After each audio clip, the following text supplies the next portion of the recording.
what to do with your screen comes out of the bottom. These will sometimes pop out. So what you do, take it out, really dry it out thoroughly, get all the water out of there so you get a nice dry inside. Dry this guy out as well, all the edges. And then the first thing you do is you drop it in there so the screen is up.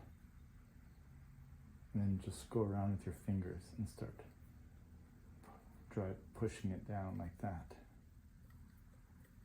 Okay, go around and around. Each time you go around, push it a little harder.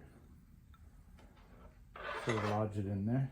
Then you can use like the back of a spoon to give it even more. I like to put my hand on something like that.